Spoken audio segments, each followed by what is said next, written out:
ಬಿಡದಿ ಬಡಿದಾಟ ಬಿಡದಿ ವಿಚಾರದಲ್ಲಿ ರೈತರು ತಮ್ಮ ಜಮೀನನ್ನು ಉಳಿಸ್ಕೊಳ್ಳಲಿಕ್ಕೆ ಸಾಕಷ್ಟು ಧರಣಿಯನ್ನು ಮಾಡ್ತಾ ಇದ್ದಾರೆ. ಸರ್ಕಾರಕ್ಕೆ ಹೊಸ ಬೇಡಿಕೆಯನ್ನು ಇಟ್ಟಿದ್ದಾರೆ. ನಾವು ನಮ್ಮ ಭೂಮಿಯನ್ನು ನೀವು ಕಬಳಿಸ್ಕೊಳ್ಳಲ್ಲ ಅನ್ನಲಿಕ್ಕೆ ಏನು ಗ್ಯಾರಂಟಿ? ಕೇವಲ ಬರೀ ಬಾಯಿ ಮಾತಲ್ಲಿ ಹೇಳಿದರೆ ಸಾಕಾಗಲ್ಲ, ಲಿಖಿತವಾಗಿ ನಮಗೆ ಬರೆದು ಕೊಡಿ. ಇದು ಈಗ ರೈತರು ಸರ್ಕಾರಕ್ಕೆ ಈಗ ಹೊಸ ಬೇಡಿಕೆಯನ್ನು ಇಟ್ಟಿದ್ದಾರೆ. ಬಿಡದಿ ಟೌನ್ಶಿಪ್ ರೈತರ ಈ ಹೊಸ ಬೇಡಿಕೆಗೆ ಸರ್ಕಾರ ಏನು ನಿಲುವನ್ನು ತೆಗೆದುಕೊಳ್ತದೆ ಅನ್ನುವಂಥದ್ದು ಸಾಕಷ್ಟು ಕುತೂಹಲ. ಇನ್ನು ಜಮೀನು ಪಡೆಯಲ್ಲ ಅಂದರೆ ಸಾಕಾಗಲ್ಲ, ಯೋಜನೆಯನ್ನು ನೀವು ರದ್ದು ಮಾಡಿ. ಸಿಎಂ ಡಿ.ಕೆ. ಶಿವಕುಮಾರ್ಗೆ ಬಿಡದಿ ರೈತರು ಈಗ ನೇರವಾಗಿ ಆಗ್ರಹಿಸ್ತಾ ಇದ್ದಾರೆ. ಇನ್ನು ಭೂ ಸ್ವಾಧೀನದಿಂದ ಸಣ್ಣ ರೈತರಿಗೆ ಸಂಕಷ್ಟದ ಭೀತಿಗೆ ಎದುರಾಗ್ತಾ ಇದೆ. ಜಮೀನು ಕೊಟ್ಟರೆ ಕೃಷಿ ಅದಕ್ಕೆ ಸಂಬಂಧಪಟ್ಟ ದಾರಿ ಮತ್ತು ನೀರು ಸಮಸ್ಯೆ ಆತಂಕ ಆಗ್ತದೆ.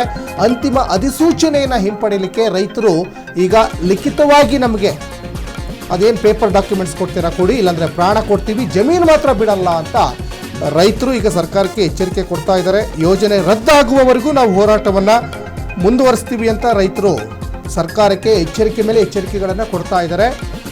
ರೈತರು ಧರಣಿಯನ್ನು ಮಾಡಿ ಆಯಿತು, ಮೊನ್ನೆ ಪೊರಕೆ ಸೇವೆ ಕೂಡ ಮಾಡಿದರು, ವಿಷದ ಬಾಟಲನ್ನು ಕೂಡ ತಂದು ಆಕ್ರೋಶವನ್ನು ವ್ಯಕ್ತಪಡಿಸ್ತಾ ಇದ್ದಾರೆ. ಈಗ ರೈತರು ಸರ್ಕಾರಕ್ಕೆ ಮತ್ತೆ ಎಚ್ಚರಿಕೆ ಕೊಡೋದ್ರ ಜೊತೆಗೇ ನಮ್ಮ ಭೂಮಿಯನ್ನು ನೀವು ಕಬಳಿಸೋದಿಲ್ಲ, ನಮ್ಮ ಭೂಮಿಯನ್ನು ಕಬ್ಜಾ ಮಾಡಲ್ಲ ಅನ್ನಲಿಕ್ಕೆ ಏನು ಗ್ಯಾರಂಟಿ? ಬರೀ ಬಾಯಿ ಮಾತಲ್ಲಿ ಯಾವುದೂ ಕೂಡ ನಡೆಯಲ್ಲ. ಯಾಕಂದರೆ ಈ ರೈತರು ರಾಜಕಾರಣಿಗಳನ್ನು ನಂಬಲೇಬಾರ್ದು ಅಂತ ಇವತ್ತು ಅವ್ರಿಗೆ ಅನಿಸ್ಬಿಟ್ಟಿದೆ.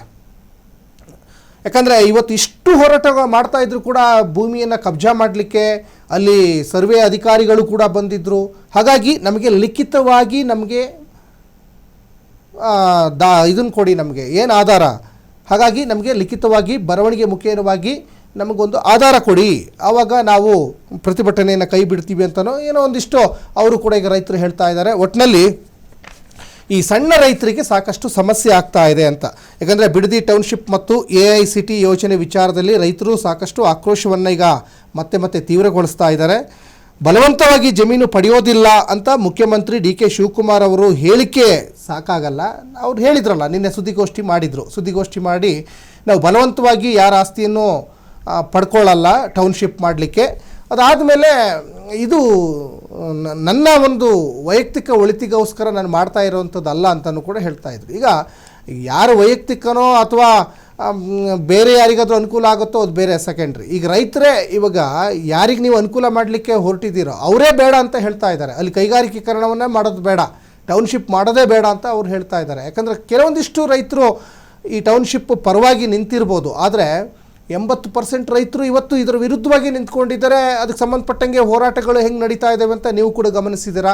ಯಾಕಂದರೆ ಪೊರಕೆ ಮನೆಯಲ್ಲಿದ್ದಂಥ ಒನಕೆ, ಮಚ್ಚು, ಕಟ್ಟಿಗೆ ಎಲ್ಲವನ್ನೂ ಕೂಡ ತಂದು ಆಕ್ರೋಶ ವ್ಯಕ್ತಪಡಿಸ್ತಾ ಇದ್ದಾರೆ ಅಂದಾಗ ಪರವಾಗಿ ನಿಂತಿರುವ ಅಲ್ಲಿಯ ರೈತರಿಗಿಂತನೂ ಇದನ್ನು ವಿರೋಧಿಸುವವರು, ಈ ಟೌನ್ಶಿಪ್ ಮಾಡೋದನ್ನ ವಿರೋಧಿಸುವವರು ಸಂಖ್ಯೆ ಈಗ ಜಾಸ್ತಿ ಇದೆ ಅನ್ನುವಂಥದ್ದು ಕೂಡ ಗೊತ್ತಾಗ್ತಾ ಇದೆ. ಮತ್ತು ಸಣ್ಣ ರೈತರಿಗೆ ಸಮಸ್ಯೆ ಆಗ್ತದೆ. ಈ ಥರ ಎಲ್ಲ ನೀವು ಅಲ್ಲಿ ಬಿಡದಿ ಟೌನ್ಶಿಪ್ ಮಾಡಬೇಕು ಅಂತ ಹೊರಟ್ರೆ ಅಲ್ಲಿ ಜಮೀನಿಗೆ ಹೋಗಲಿಕ್ಕೆ ದಾರಿ ಸಮಸ್ಯೆ ಆಗ್ತದೆ, ನೀರಿನ ಸಮಸ್ಯೆ ಆಗ್ತದೆ. ಬಲವಂತವಾಗಿ ಜಮೀನು ಪಡೆಯೋದಿಲ್ಲ ಅಂತ ಮುಖ್ಯಮಂತ್ರಿ ಡಿ.ಕೆ. ಶಿವಕುಮಾರ್ ಅವರೇನೋ ಹೇಳ್ಕೊಂಡ್ಬಿಟ್ಟಿದ್ದಾರೆ. ಈ ರಾಜಕಾರಣಿಗಳು ರೈತರ ಮೇಲೇ ಪ್ರಮಾಣ ಮಾಡ್ತಾರೆ ಅಧಿಕಾರವನ್ನು ವಹಿಸ್ಕೊಳ್ಳುವಂಥ ಸಂದರ್ಭದಲ್ಲಿ. ಇನ್ನು ಜಮೀನನ್ನು ಬಿಡ್ತಾರಾ?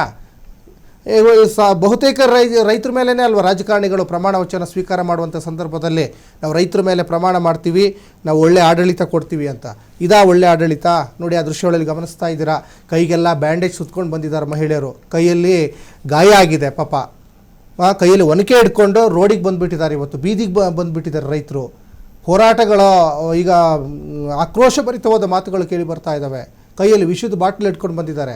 ರೈತನೇ ಇವತ್ತು ವಿಷದ ಬಾಟಲ್ ಇಟ್ಕೊಂಡು ನಾನು ವಿಷ ಕುಡಿತೀನಿ, ನನಗೆ ಬದುಕೋಕ್ಕಾಗ್ತಾ ಇಲ್ಲ ಅಂದರೆ ಇವತ್ತು ಬೇರೆ ವರ್ಗದ ಜನರಿಗೆ ಅನ್ನ ಹಾಕುವಂಥ ರೈತರೇ ಈ ಪರಿಸ್ಥಿತಿಗೆ ಬಂದು ನಿಂತ್ಕೊಂಡ್ರೆ ಮತ್ತು ಹೆಂಗೆ ಪರಿಸ್ಥಿತಿ ದೇಶದ್ದು? ಇವತ್ತು ರೈತರ ಮೇಲೆ FIR ದಾಖಲಾಗ್ತಾ ಇದ್ದಾವೆ. ಈಗ ಅಧಿಕಾರಿಗಳ ಮೇಲೆ ಅವ್ರು ಹಲ್ಲೆ ಮಾಡಿದರು, ಪೊರಕೆ ಸೇವೆ ಮಾಡಿದರು ಅಂತ ಅಧಿಕಾರಿಗಳ ವಿಚಾರದಲ್ಲಿ FIR ದಾಖಲಾಗಿದೆ. ಏನು ಬೇಕು ಅಂತ ಏನು ಅಧಿಕಾರಿಗಳು ಮನೆಗೆ ಹೋಗಲಿಲ್ಲ, ಇವ್ರ ಜಾಗಕ್ಕೆ ಬಂದರು ಸರ್ವೆ ಮಾಡಲಿಕ್ಕೆ. ಹಂಗಾಗಿ ಅವರು ತಾಳ್ಮೆ ಕಟ್ಟೆ ಒಡೆದಿರ್ತದೆ. ಆ ಸಂದರ್ಭದಲ್ಲಿ ಹೋಗಿ ಆಕ್ರೋಶಭರಿತವಾದ ಮಾತು ಮತ್ತು ಒಂದಿಷ್ಟು ಹೋರಾಟಗಳು, ಎಲ್ಲದಕ್ಕಿಂತ ಮುಖ್ಯವಾಗಿ ತಮ್ಮ ಜಮೀನನ್ನು ಉಳಿಸ್ಕೊಳ್ಬೇಕು ಅಂತ ಇವತ್ತು ಇವರು ಹೋರಾಟ ಮಾಡ್ತಾ ಇರೋದು. ಯಾರ್ದೋ ಬೇರೆ ಸ್ವಾರ್ಥಕ್ಕೋಸ್ಕರ ಬಂದಿಲ್ಲ, ತಮ್ಮ ಜಮೀನನ್ನು ಉಳಿಸ್ಕೊಳ್ಳೋಕೆ ಬಂದಿದ್ದಾರೆ.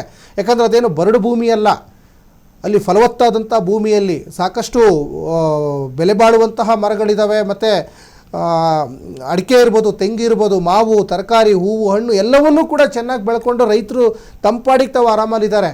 ಅವ್ರು ನೆಮ್ಮದಿನ ಹಾಳು ಮಾಡೋಕ್ಕೆ ಈಗ ಸರ್ಕಾರದವ್ರು ಹೋಗಿದ್ದಾರೆ ಅಂತ ಅಲ್ಲಿ ಗೊತ್ತಾಗ್ತಾ ಇದೆ. ನೋಡಿ, ಮಾಗಡಿ ಬಾಲಕೃಷ್ಣ ಅವರು JDS ಇದ್ದಾಗ ಒಂದು ಸ್ಟೇಟ್ಮೆಂಟು, ಈ ಕಾಂಗ್ರೆಸ್ಸಿಗೆ ಬಂದಾಗ ಆಗ ಜಾಗ ನಿಜಕ್ಕೂ ಅದರಲ್ಲಿ ಟೌನ್ಶಿಪ್ ಮಾಡಬೇಕು ಅಂತ ಹೇಳ್ತಾರೆ.